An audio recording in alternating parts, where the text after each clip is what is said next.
The Legend of Sunset Shimmer, Ocarina of Time. By Ganondorf 8.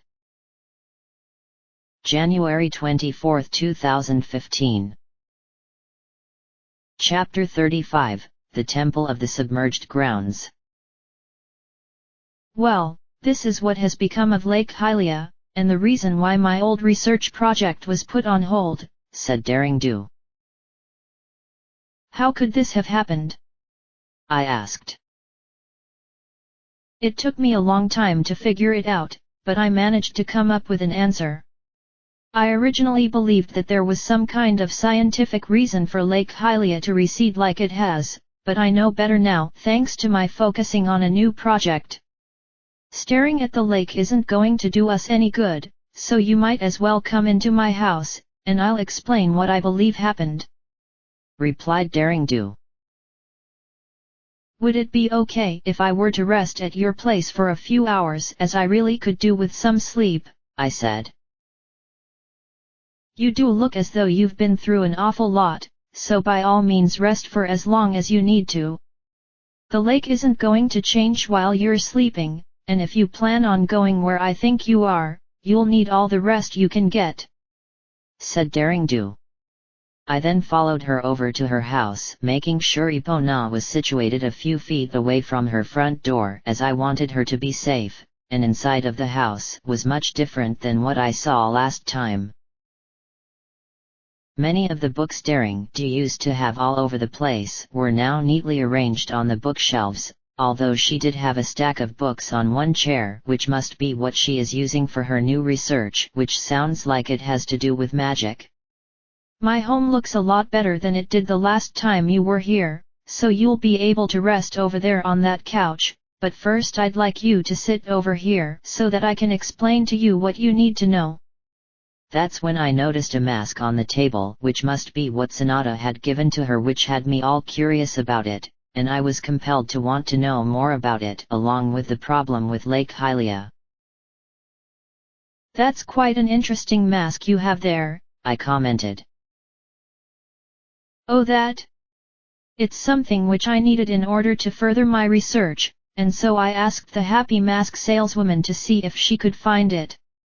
That mask is one of the rarest artifacts in all of Hyrule, so you can imagine that it took her years to finally acquire it for me. She said that this mask contains demonic powers, but I don't know if that is true or not. It's strange because for some reason it bears a slight resemblance to your head, Sunset Shimmer, but what are the chances of that? Asked Daring Do. I'd say that borders on just plain creepy, I replied. But pay no attention to it, as it is a very fragile mask, and I had to pay a lot of rupees to finalize my acquisition of it. Once I have determined the truth behind it, I'll either seal it away somewhere so as to prevent anyone else from using it, or I'll sell it back to Sonata and she can do whatever she wants with it, said Daring Do. I know what it's like dealing with artifacts that contain powers that are beyond our limits, as I've been down that path before. You're making a wise decision to handle it in such a fashion, as most would have been tempted to try and wear it, I said. That's when I took a closer look at this strange mask, and indeed it did bear a slight resemblance to me, but I quickly turned my gaze away from it and focused my attention towards my host. Now, you say that you know why the water of Lake Hylia has receded. Originally, I believed that the water level was lowering was due to some kind of environmental reason, but I soon realized that this was something that was beyond anything that could be deemed as natural. That's when I determined that the reason for the receding water had to do with magic. If you were to get close to the island that lies in the middle of Lake Hylia, dark clouds will appear in the sky, and it begins to rain as a sign that a great evil has corrupted the water temple which lies below the surface of the lake, replied Daring Do. That sounds like the result of what Ganondorf has inflicted upon the kingdom when he took it over, I said. The evil within the temple used its power to drain the water from the lake, and converted it to snow which has been falling over Zora's domain, which is how it has been transformed into a frozen wasteland. It took me a while to realize this connection when I decided to travel over there to collect some samples which I needed for a future project which I won't discuss as it isn't significant," said Daring Do. "I've actually been to Zora's domain recently," I began. "You have? How has it fared?" asked Daring Do. "The conditions have gotten even worse to the point where all of the Zoras save for 3 of them have become trapped underneath the thick ice sheet. Until the curse inside of the temple has been destroyed, the ice will never melt and Zora's domain will eventually become a desolate place where no life can exist," I replied. My words were certainly of interest to Daring Do as she had been scratching her chin, and then she walked over to her desk and took the top book on top a stack along with picking up a pen and began to write something down. She was probably writing down what I just said, so I decided to go into a little more detail as my way of helping her out. "The water temple is one of 5 sacred places which have become corrupted due to the evil power of Ganondorf, and it has fallen unto me to purify them and awaken those who have been chosen to become the sages." "Why do you have to resolve such issues?" asked Daring Do. "Because I've been chosen by destiny to awaken all of the sages even though I never had a say in the matter. Anyway, Princess Ruto was recently rescued from being trapped under the ice, and she made her way down here in order to destroy the curse and save her people. Sonata mentioned that she gave the princess the means of entering the temple, but it looks as though I'll need to figure out another way to get inside," I replied. "The Zora princess was given a mask which had the power to explode according to what Sonata told me. If not for the fact that Lake Hylia is already suffering, the resulting tremor from the explosion would have made things worse," said Daring Do. Was she being serious about that right now? Sonata gave Rarity a mask which had the same properties as a bomb? I knew that she was a little on the eccentric side, but did she have to possess something as dangerous as an exploding piece of headgear? It sounded to me that Daring Do may know of how I can enter the temple without having to rely on something so contrived as blowing myself up with a mask. "So how do I go about entering the temple?" I asked. "You'll have to use the main entrance which has a large gate blocking it so as to prevent anyone from entering, but there is a switch located just above which can open it when struck. The only problem is that the entrance is located underwater, so unless you can walk underwater, breathe underwater, and somehow use a specialized tool underwater, you're pretty much out of luck," replied Daring Do. "Well, I am wearing this Zora tunic which allows me to breathe underwater, and I do have these iron boots, so I already have 2 of your 3 conditions fulfilled," I said as I showed her the boots I found in the ice cavern by taking them out from somewhere on my person. Honestly, I have no idea where I'm placing all of these items that are too big for the pouches on my belt, and being placed in between the Hylian shield and my back, but somehow I'm pulling off these impossible feats. "The only thing I don't have is the proper tool I need to hit that switch with according to what you just said." Gasp! That tunic is ridiculously expensive that only that one rich family in Kakariko could afford it," said Daring Do. "King Zora gave it to me as a gift for saving his life when I melted the red ice that kept him frozen," I said. "Amazing! So with that tunic coupled with those iron boots of yours, you do have the means of entering the temple, but the question now is, do you have something you can use while walking about underwater?" "Would it be okay if I could see what other items you have in your possession? It's possible that you've got what you need to enter the temple, but I want to be certain about it," said Daring Do. I wasn't sure where she was going with this, but I complied with her request and started taking out every item that I had acquired on my journey.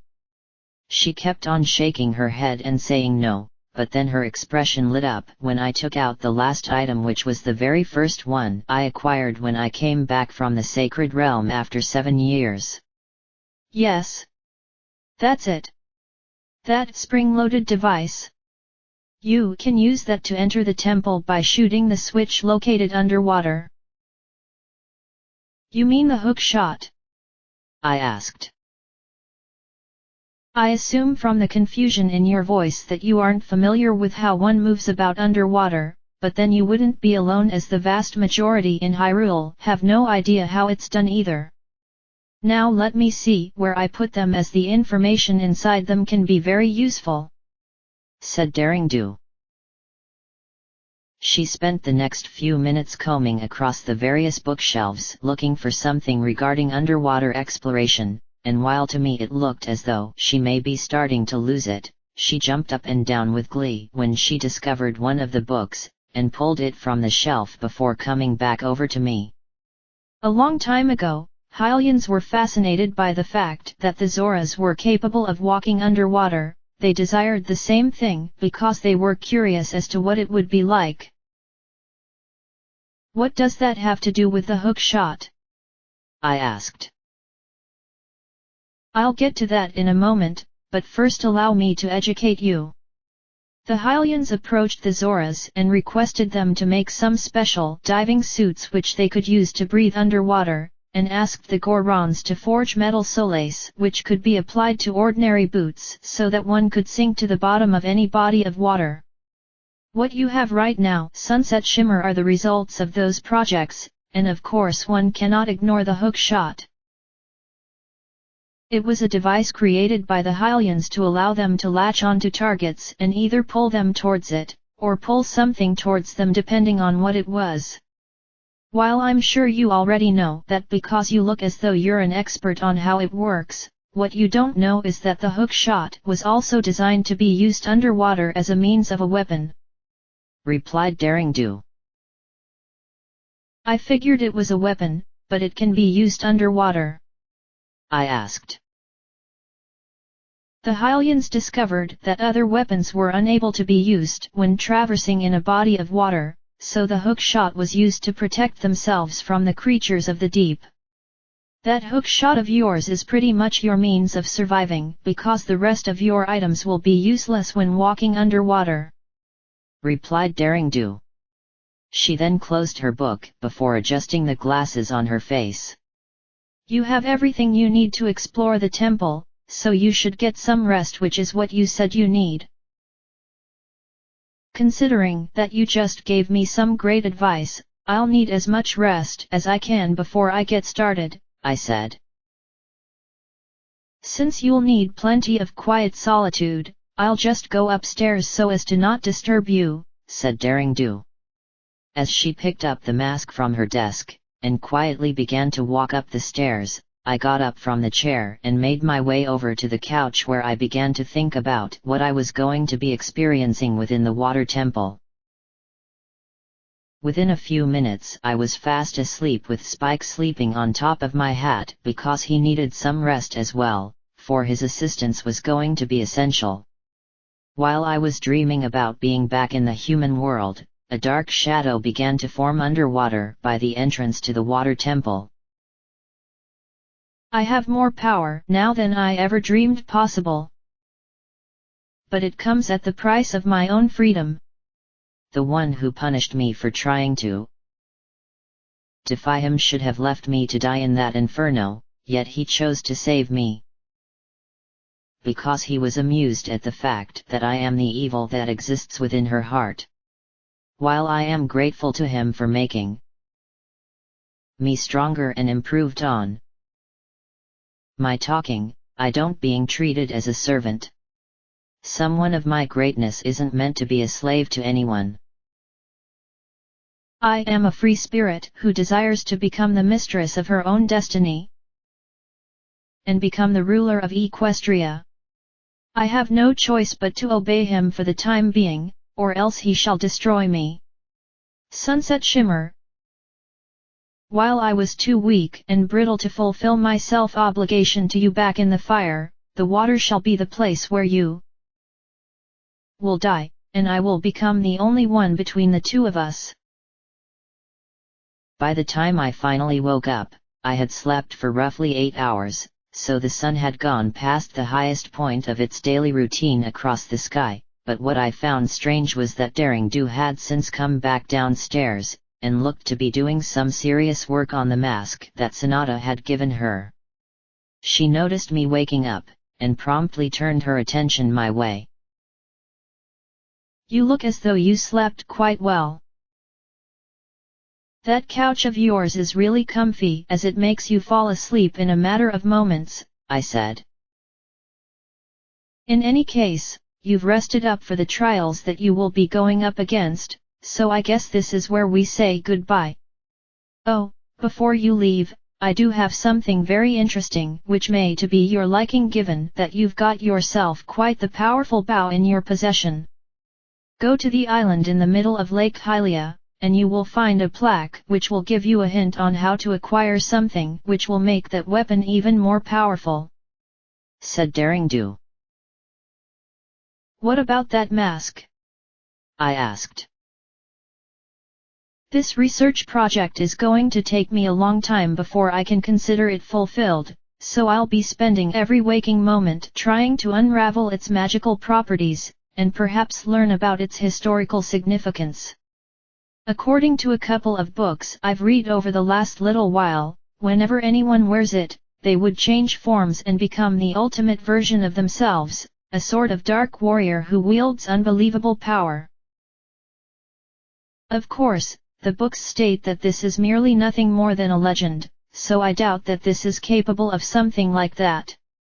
It even has quite a perplexing name if I ever heard of one. Fierce Deity. I believe that such a name is mere exaggeration," replied Daring Do. With that she excused herself and walked over to another bookshelf where she began to comb through her books, and that was my cue to leave her home after saying my thanks for allowing me to rest. Once I was outside, Epona as usual was happy to see me, but she quickly changed to an expression of sadness as she knew that I would be leaving yet again. "It's okay, girl," I began as I rubbed her muzzle with my hands. "This time, I'm only going to be going down there underwater, so I'll be a lot closer when I get back from this journey. You remain here because I know Daring Do will make sure that nothing happens to you. Provided that she doesn't do anything crazy with that mask," commented Spike. "Do you have the same feeling as I do regarding that thing?" I asked.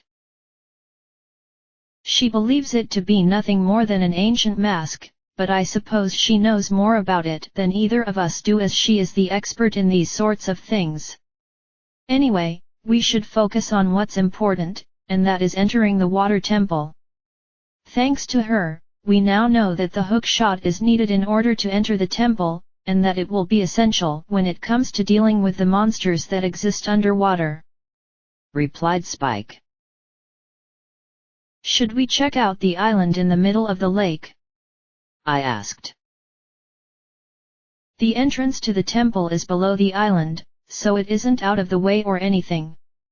You should try out that song Sheik taught you in the ice cavern so that you can get over there quickly without having to go there the long way," replied Spike. That was a good idea, so I reached into my pouch and took out the Ocarina of Time. This was the first time I was going to play a warp song given that so far I've not had a need to use them, but the problem I had as usual was remembering how the songs were played. It took me a couple of minutes to recall how the Serenade of Water went, and when I played it on the ocarina, I instantly vanished in a blue ball of light before finding myself reappearing on the island in the middle of the lake just like that. "Well, that was unusual," I commented. "It appears that these warping songs instantly send you to one of the raised platforms bearing the symbol of the temple it relates to, so we can't choose exactly where in the area we can go upon you playing it on the Ocarina of Time. This is useful information to consider as we don't know the locations of the remaining 2 platforms. Anyway, Daring Do was right when she said that dark clouds appear when you get close to the temple, and that it immediately begins to rain," said Spike. "At least this water I can tolerate without complaining even if it isn't natural, but we should focus on finding that plaque," I said.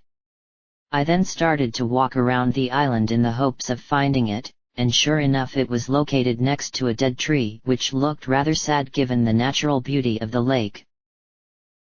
When there isn't an evil curse causing problems, that is. The plaque itself appeared to be really old, as though it had been placed here many decades ago, and a message was inscribed onto it. It says here that when water fills the lake, shoot for the morning light. What does that mean? The morning light sounds like the sun, said Spike. And water will fill the lake again when the curse of the temple has been broken, so it looks like we'll have to come back up here when we're finished. Well, as long as I'm up here, I might as well talk to Fluttershy, and see what she has to say," I said. "Maybe you should get out of the rain before you catch a cold," suggested Spike. "Did you really just go and say that?" I asked. "Your health is important," replied Spike. "I was swimming around in freezing cold water, almost drowned in said water, and got frozen in a double layer of ice. Those were incidents where I would have caught a cold and quite possibly die from it. Standing out here in the middle of the lake with rain pouring down on me isn't going to be a concern," I said. Since I still had the Ocarina of Time in my hand, and knew Fluttershy's song by heart given how often I've been playing it, I played it in order to get her insight. "Sunset Shimmer? This is Fluttershy?" "Yes, Fluttershy. I'm getting used to that name. Anyway, can you hear me? Hey? I can hear the sound of water all around you. Is it raining where you are right now?" "I'm currently at Lake Hylia, where the water of the lake has receded to roughly 1/3 of what it's meant to be, and dark clouds are above my head, which is making it rain on a permanent basis due to what's happening here," I replied. "Oh my, I had no idea that the situation in Lake Hylia has gotten so bad. The forest spirits told me that something was happening to the lake, but they couldn't tell due to the darkness. If the problem persists, then the lake will end up running completely dry, and that would be a disaster not just for the Zoras, but for the local wildlife as well, which make their homes there. You should be somewhere close to the water temple's entrance, which is underwater. Despite the lake having lost so much of it, yet you will need the proper items in order to gain access," said Fluttershy. "I have everything I need," I said. "Wonderful. I should warn you, Sunset Shimmer, that the water temple is a literal maze full of twists and turns which will cause you to become lost easily, so you will need to find a map as soon as possible. When you enter, you will need to sink down to the lowest level, and look for a passageway that is flanked by 2 torches side by side at its entrance. From there, you'll be able to start figuring out where you need to go, but you must be patient, for you will be doing a lot of backtracking," said Fluttershy. "Do the spirits mention anything about the Princess of the Zoras?" I asked. "They say that she is somewhere inside of the temple, but they don't know where, so it looks like you'll need to find her as soon as possible." "If anyone is going to be able to guide you, she is the one who can do just that.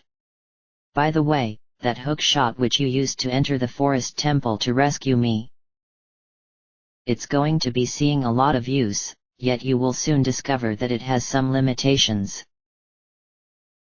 "Perhaps it's possible to find a means of being able to go beyond its limits? In any case, be sure that you know how to use it, as it is going to be an essential item," replied Fluttershy. I was told that it's needed in order to fight underwater monsters, seeing as the temple is full of water, but I had no idea that it had some problems. No offense to the forest spirits Fluttershy, but maybe they have their information wrong this time around? I mean, the darkness does cloud their vision, so the hook shot may not be as problematic as they think? I asked. You do have a point there, so maybe the darkness has made them think of the wrong thing, but again I would take what they into full consideration as their advice has often proven to be very effective. Gasp! I'm sensing something. An evil presence is there. It appears that it desires you to face it in battle so that the rightful one may continue to exist, said Fluttershy.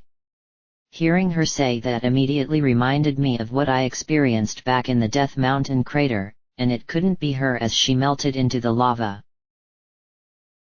Could she have survived her fate, and continues to live? She wishes to assume my life because she feels that I gave up my old way of life to start a better one, but I can't allow that to happen. Is something on your mind, Sunset Shimmer? No, it's nothing, I replied. Whatever this evil presence is, you must take extreme caution as it wants you above all else. Are you sure you're okay? You're starting to look pale in the face, and if you need to talk to me about it then I will listen, said Fluttershy. That evil presence could very well be the shadow being that formed from the darkness in my heart. It has taken on a form based on something that I wish to forget, yet seeing it with my own eyes has brought back horrifying images of who I used to be. This being calls itself Sunset Demon, and it wants to assume my life and live out an existence it believes to be what I should be doing, I said. Then you shouldn't enter the temple, pleaded Fluttershy. I have to go in, otherwise the sage of this temple won't awaken to their destiny, I said. Yes, you must awaken all of us, for there is no other way to seal the evil king away, and restore peace back to Hyrule. I guess this is where I'll end this conversation, so that you can focus on getting into the temple, but I do wish that there was another way where you can avoid this evil presence. Good luck with this endeavor, Sunset Shimmer, and please be careful as always, said Fluttershy.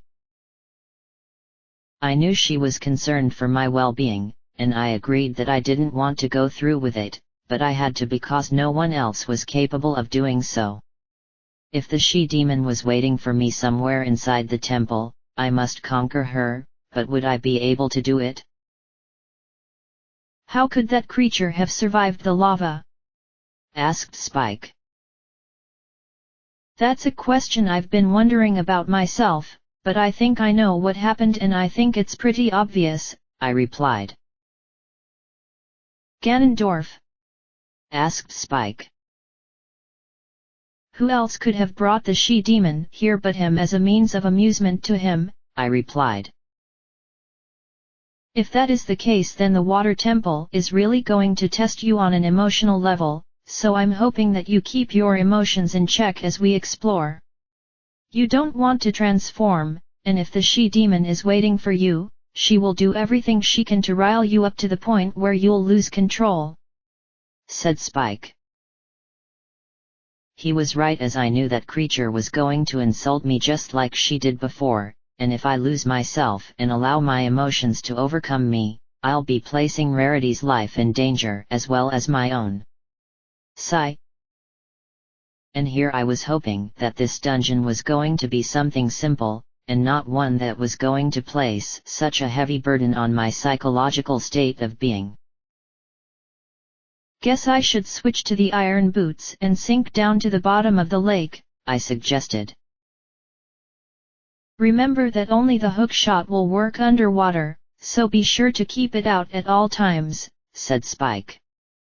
Once I had magically changed into the iron boots, I walked over to the edge of the island, and discovered how far of a drop it was to the bottom, but I knew that I had to keep going, so I walked off and dropped until I splashed into the water and sank all the way down.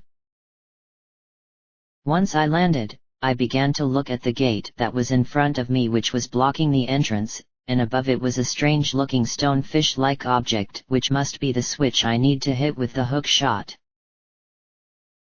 "Look at that over there!" I exclaimed. "I wonder what happened to have caused that?" asked Spike. "That must be where Princess Ruto used that exploding mask to gain access," I replied. To the right of the gate was a patch of boulders which looked unnatural, as though someone had recently disturbed it. Rarity probably didn't enjoy having to use such a questionable method to get inside, but at least I know she will be waiting for me somewhere, so I need to find her as soon as possible. "Okay, I need to hit that switch with the hook shot, but it's a little difficult to spot with the setting sun casting its lens flare across the water." It took me a few minutes to do this because the flare was blinding my vision, which proved to be really annoying, but eventually I managed to hit it. The switch then popped out of its place of rest, and floated upwards towards the surface while the gate opened. I then walked into the water temple, where I entered a small section that came to an abrupt end. "Well, this is awkward. The moment we enter this place, we're stuck at a wall. This is an example of where you'll need to switch back and forth between your regular boots and the iron boots," said Spike. "So it's going to be a thing, is it?" I asked. "Be glad that you can switch between the two pairs of boots using a magical means of doing so. A long time ago, you'd have to manually switch between different pairs of boots, which would be nothing but slow and tedious," replied Spike. "That must have been unbearable," I said. "I wouldn't know because I'm a fairy, and we don't normally wear boots given we can fly. Anyway, switch back to your kokkuri boots and climb out of the water to move on to the next area," said Spike. Again, he had to rub in the fact that he was unaffected by many things the rest of us have to deal with, but I wasn't about to argue a losing cause, so I switched boots and swam up to the surface. As soon as I got out of the water, I walked forward until I came to a very large room which had some kind of tower going through the middle that was connected to different floors. There were multiple directions I could take on the surface, yet underwater there were additional places I could go.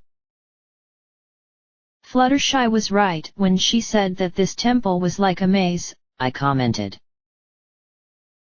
"With so many different ways we can go, we should try to find the dungeon map as soon as possible," said Spike. "I'm curious about that tower in the center of the room," I said. "It does appear to be a central part of the dungeon, and that could mean that this one room is the central hub which connects everywhere else. Right now, I can see some locked doors on the surface and down below, so some paths are already restricted. Also, be careful as there are blue tektites nearby, as this is just the kind of atmosphere they enjoy, so expect to see them quite often. Just so you know, your fire magic isn't going to work very well here, as fire is terrible against water, but now is the perfect time to use some of that water magic which you haven't used since the sacred forest meadow," said Spike. "Since there is an abundance of water in here, such magic should prove to be rather potent, but are you sure that it will work against these monsters? I have this feeling that they are immune to water due to being aquatic in nature, so maybe I should rely on weapons to defeat them, and just save the magic for when it's needed?" I asked. "That is a good point, but you should try it at the very least, as we may end up encountering monsters that aren't associated with water," replied Spike. Fire is my natural element, so it felt really weird not being able to rely on it, but I guess this was a means of letting me know that perhaps I've been using it too much to the point where it has become a crutch.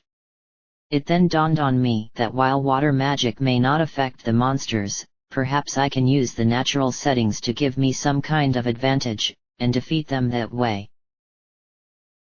As soon as the two blue tektites got a little closer, I cast a small whirlpool which span around quickly before it became a tiny little tornado which grabbed them and slammed them against the wall where they landed on their backs. This gave me a free moment to jump across to the catwalk they were located on, and by taking out the megaton hammer from behind my shield, I began to smash them until they were defeated. Something like that? I asked. Quite creative, although remember that when underwater, you'll need to rely on the hook shot, replied Spike. Are blue tektites capable of diving down there? I asked.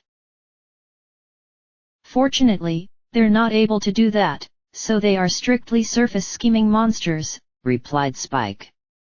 That was certainly useful to know as it meant not having to deal with them whenever I have to sink to the bottom of any water-filled areas. With the blue tektites out of the way, I walked around to the other side of the room where I came upon a dragon-like statue which had a plate attached to it. I wonder if I can reach it from here, I said as I aimed the hook shot at the plate and fired it. The chain went out roughly halfway across before stopping and snapping back into place. No, I guess I can't get over to that platform, so we either need to come back here later on, or maybe we need to do what Fluttershy said, which was find a way of overcoming the restriction on it. There's nothing else we can do up here, so we might as well sink to the bottom and try to find Princess Ruto, said Spike. If I recall what she said, we need to find the passageway which has 2 torches standing either side of it, I said. Once again, I magically switched over to the iron boots and walked off the platform into the water, and immediately dropped all the way to the bottom, which must have taken about a minute. Upon reaching the bottom, I noticed some rocks nearby which looked suspicious, but the instant I moved towards them, they suddenly turned metallic and produced countless spikes before beginning to move about in a rather awkward pattern. What in the world are these supposed to be? You're really going to get a kick of this name, but they are known as Spike, the very name you've been calling me since the very beginning when we first met. When they are moving around, they will damage you when they poke you with their sharp spikes, but that is also a weakness because the moment they touch you, they immediately regress back to the rock-like form you saw them in, replied Spike. Are they really called Spike? I asked.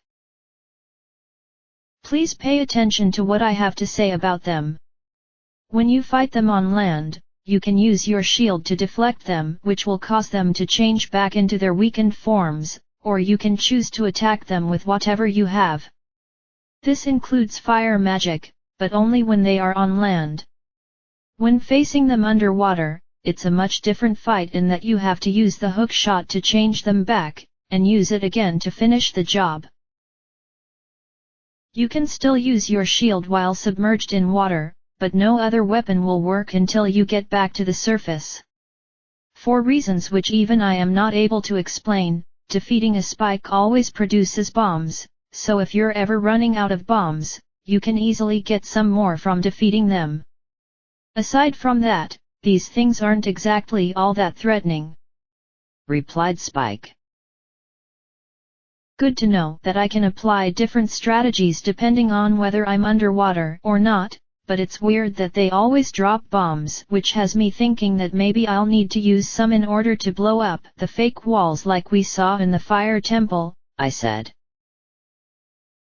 While you'll be mainly using the hook shot, I do recommend trying to use the Master Sword, especially if that she-demon is lurking about.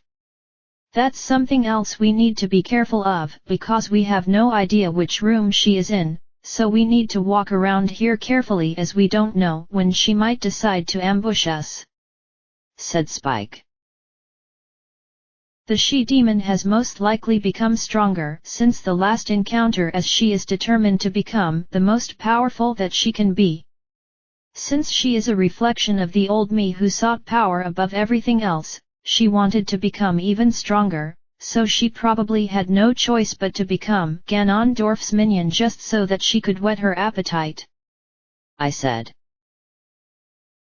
Your former self sounds like quite the horrible creature, commented Spike. I'm not proud of the way I used to be, Spike, and seeing my other self in the form of the monster that I became certainly isn't making things easier. I know that I can't run away from her as she is likely to hound me for the rest of my life, so I need to confront her wherever she is, and put an end to my own personal nightmare, I said. That's when the enemy called Spike began to move closer towards me, and I used my shield to deflect all four of them, changing them back into the rocks they were when I first spotted them. As soon as they had regressed back, I took out the hook shot and fired at each one, destroying them where they dropped bombs which I picked up. That was rather on the easy side, as all they did was run into my shield. They aren't the smartest monsters, but don't get cocky, Sunset Shimmer, as this is just the beginning, said Spike. You're right. Being overconfident will just lead me to getting hurt severely, I said.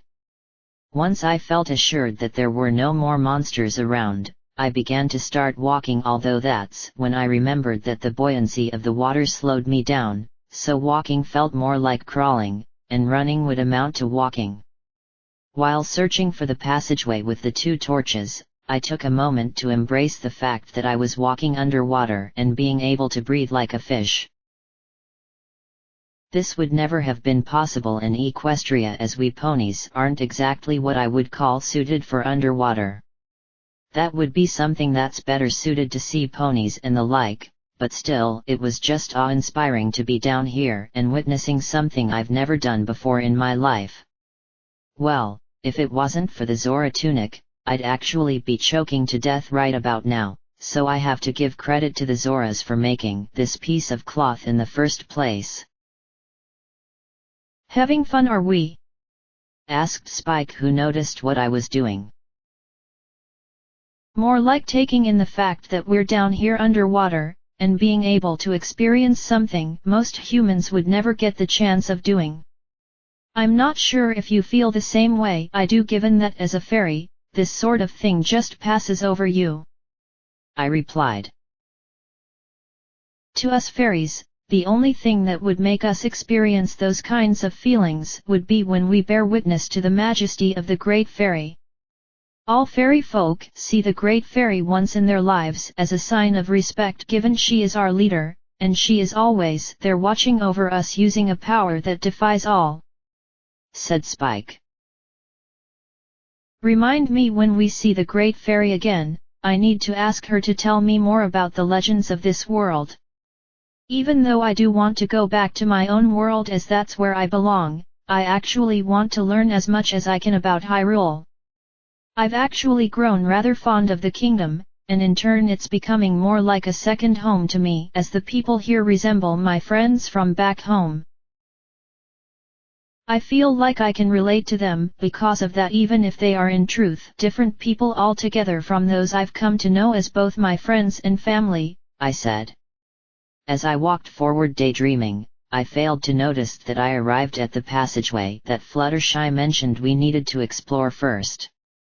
She never explained why she said that it had to be this one, but the forest spirits did say it to her, and I trust in their judgment as well as her own. The passage looked simple enough, although it did turn immediately to the right, but Spike insisted on being careful as there was no telling what we would run into, so I decided to slowly walk through this passage with the hook shot in hand, just in case something attacks us. Do you remember back in the Sacred Forest Meadow when I told you about whenever you are moving around in tight quarters, you can strafe in order to see what may be lurking around the corner? Asked Spike. Yeah, I remember you telling me that, I replied. The same principle applies here in these narrow passageways, in that you can strafe about, and maybe even sneak up on some enemies without them noticing. Since the buoyancy of the water is already slowing you down, strafing will make you move even slower, as though you were on tiptoes, said Spike. With that information in mind, I began to slowly make my way down the passage in such a way that the iron boots didn't make their usual clanking sounds. Even though it did take a little while longer than expected, I soon reached the corner, and I could see that the passage opens up to a small area with a door that is blocked with iron bars. There were a few torches scattered about which had me wonder what kind of purpose they hold, but the main concern was the figure standing with their back to me, and looking intently at the door. "What do you make of the person over there?" I asked. "It's hard to tell who it is as the water is so murky down here," replied Spike. "I'm not sensing any evil coming from whoever it is, but I shouldn't take any chances. Then again, this person looks as though they don't have anything with which to attack, so I think I'll get as close as possible with my shield raised just in case," I suggested. "Good idea, as that way, you'll be protected from any possible attack," said Spike. Taking the Hylian shield off of my back and slinging it onto my left arm before raising it up in front of me, I slowly walked around the corner and began to make my way towards this person who was showing no signs of noticing me. Once I got a little bit closer, they turned around, which left me with quite the shock on my face. "Oh. You. If I'm right. Sunset Shimmer. You're Sunset Shimmer, aren't you? It's me, Ruto. Princess of the Zoras. Yet, why is it that you still look the same as you did when I last saw you with my own eyes 7 years ago? How are you still the same back then as you are now?" Standing in front of me was Rarity, which was a huge sigh of relief, yet she looked slightly older than before, and her dress was much more elegant, although it did have some wear and tear, probably from her long jaunt from Zora's domain to Lake Hylia. Hello," I said, which was all I could say in response to her questions. "That's not the kind of answer I was expecting from you after all this time, darling, so I shall repeat myself again and you will answer my question. Why is it that you still look exactly the same now as you did 7 years ago?" asked Rarity. "It's difficult to explain, and believe me, as I've been asked that question by plenty of other people including your father," I replied. "My father is alive?" asked Rarity. "He was frozen in ice, but I was able to free him," I replied. "I am relieved that he has managed to survive this horrible ordeal that has befallen the Zoras, but you are still avoiding my question by refusing to answer it. You shall give me an answer right now, otherwise you will have to be punished," said Rarity. She now sounded serious about this, which has me thinking that maybe she is under a lot of stress, what with her home currently a frozen wasteland. Rarity, back in the human world, was known for her sharp wit, but she would never resort to behavior like this, as that would be going against what she stood for. I'll need to give her an answer, although I hope that she accepts it, otherwise we're not going to be getting anywhere if we're just trapped in a perpetual argument. "The equestrian magic which exists inside of me is what prevented me from aging when my soul was trapped inside of the sacred realm for 7 years. I don't really know if you believe my words because they are difficult to comprehend given the circumstances," I said. "What you say does sound rather confusing to me, Sunset Shimmer, but I know that you are being truthful, as what would you gain from lying to me? Very well. I shall accept your response to my question, although I expect you to explain more of it once the current problem has been resolved. I'm sure you've already seen it. Zora's domain has been totally frozen due to the Arctic wind. A young woman named Sheik saved me from under the ice. But the other Zoras have not yet. I want to save them all. I want to save Zora's domain. You have to help me. This is a request from a dear friend who is in need of your might once again, just like you were there for me long ago when you saved both me and Lord Jabu from the evil which tormented him," said Rarity. "Of course I will help you," I smiled. "Sunset Shimmer, you have to help me destroy the evil monster in the temple, okay?" asked Rarity. "Hello?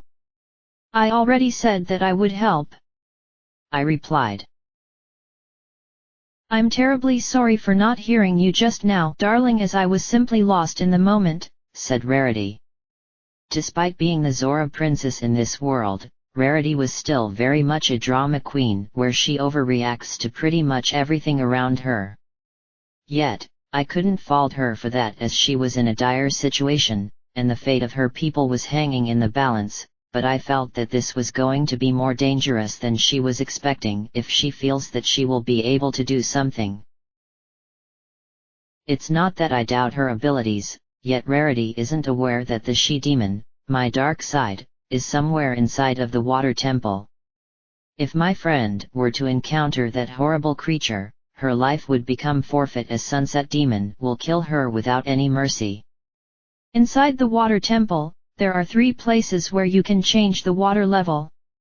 I'll lead the way, so follow me, quickly. Maybe it's for the best if you leave the temple and let me handle this, I said. What? Exclaimed Rarity. I know that you want to help the other Zoras, and that you have the ability to do so, but you don't realize that the temple is dangerous. I can't guarantee your safety because of an evil presence that is somewhere in here, I said. I will do no such thing as running away. My people need me to save them, and I intend on going through with this no matter what you say. I shall be accompanying you on your journey, Sunset Shimmer, whether you like it or not. You have no idea as to how the water temple is structured, and you need me anyway in order to reach the source of the curse which has my home under the deep freeze, said Rarity. Then I'll gladly accept your help, even though I did warn you, I said. Warn me of what? Asked Rarity.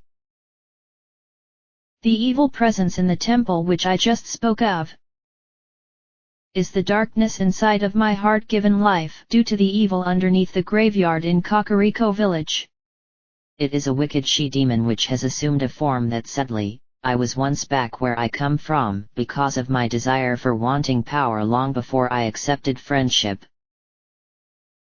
This creature desires to kill me and assume my life as it believes itself to be the one and only Sunset Shimmer who has drifted away from her goal in life, and it calls itself Sunset Demon, who has even been granted additional power by Ganondorf himself, I replied. It sounds to me that you have quite a problem when it comes to the darkness within, darling, but I do not mean to insult you, for in truth I feel sorry for you. You need not worry about me, for I have no intention of allowing this she-demon, as you call it, to stop me from saving my people from their icy prison. Now then, please follow me as I will lead you to the first of the 3 places essential to progressing through the water temple, said Rarity. She then started to swim upwards in a graceful manner, which was actually the first time I've seen a Zora swim, but I had to keep up with her, otherwise who knows what might end up happening. I needed to switch back to my regular boots, so I did so through the usual magical means, and began to swim upwards to the surface with Rarity not that far ahead. I hope she knows what she's getting herself into, commented Spike.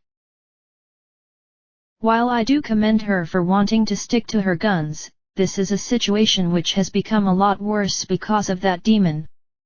As long as that creature is lurking around, none of us are safe from its wrath, I said.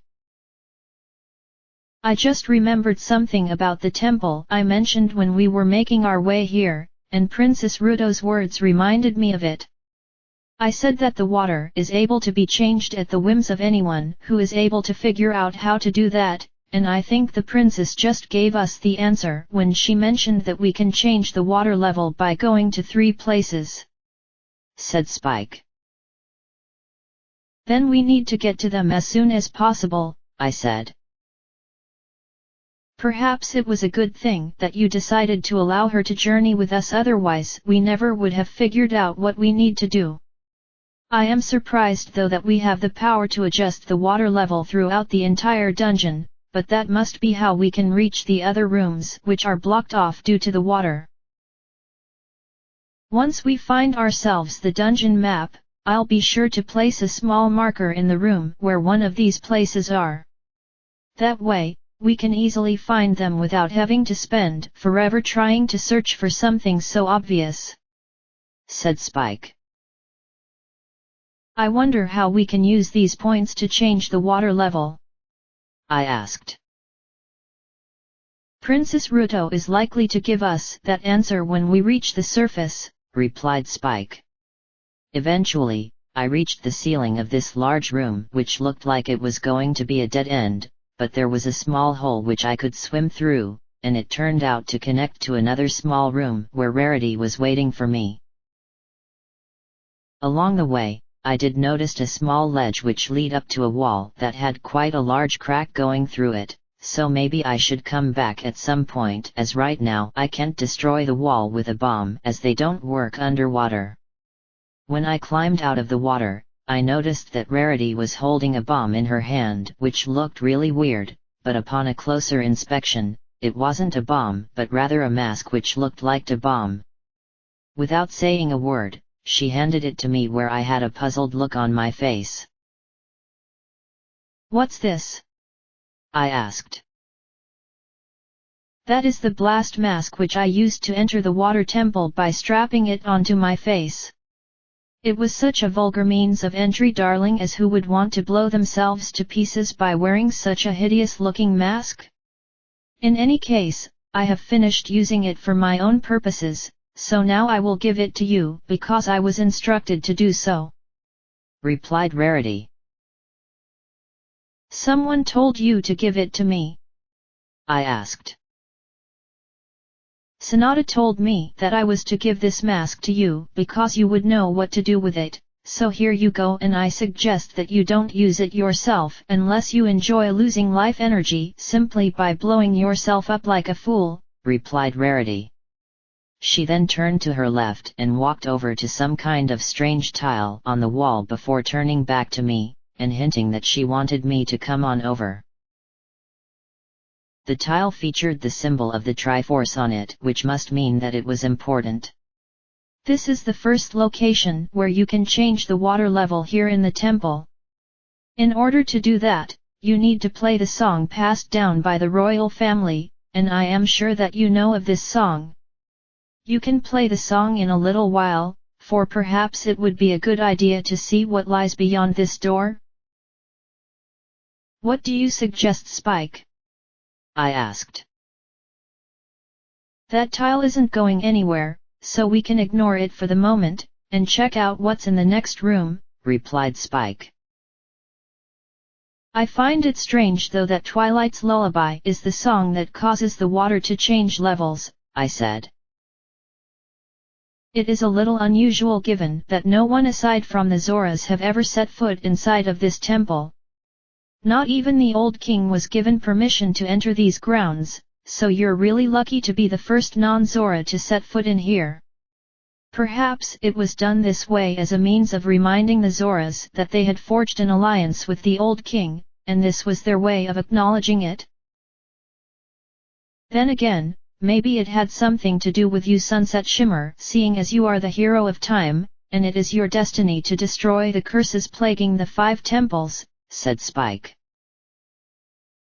"Your companion would be correct about that little assumption," began Rarity. "What do you mean?" I asked. "Our people believed that one day, a chosen hero would enter the water temple in order to save Zora's domain from a terrible evil, so we needed to set something up as a means of preparing them. It was decided that a song would be used to ensure that only he or she could change the water level, for anyone else given such knowledge would have been tempted to abuse such a power if given the chance. The song that was chosen was the one passed down by the royal family, and it was given to my father, who commanded for it to be used to activate the 3 sacred locations. As such, no one aside from my father, and you, knows the melody of that song," replied Rarity. "I guess Twilight's lullaby is much more important than I gave it credit for, and without it I'd probably be stuck as Ganondorf's slave." With the decision to come back here after we checked out this other room, I entered the door with Rarity behind me, as she had to be protected given that she doesn't have the means to defend herself. Inside of the next room were several spike enemies which were clattering around, completely ignoring us as they went about their business. I was honestly expecting something a little more difficult to greet us, but I wasn't about to complain, as perhaps the biggest threat around here was She-Demon wherever she was. "I can sense a strong righteous heart having entered this temple, and there is only one person who fits that description, and I am so glad that she is now here, because it means she has taken the bait just like he said that she would. It also means that I won't have to wait for very much longer until I can finally get my hands on her once again, and kill her so that I can become the one and only Sunset Shimmer." She is nothing more than a weak child who is oblivious to her true destiny, and has chosen to follow a pointless path which will bear her nothing, whereas she would have become something far greater had she taken the path of power. Even though he wants me to kill her for his own amusement, I am doing this for my freedom and to show her the error of her ways. Come to me, my dear little Sunset Shimmer. Come to me so that you and I can finally fulfill our respective destinies. Please hurry up, as I don't like to be kept waiting." To be continued. Chapter 36, Lost Underwater.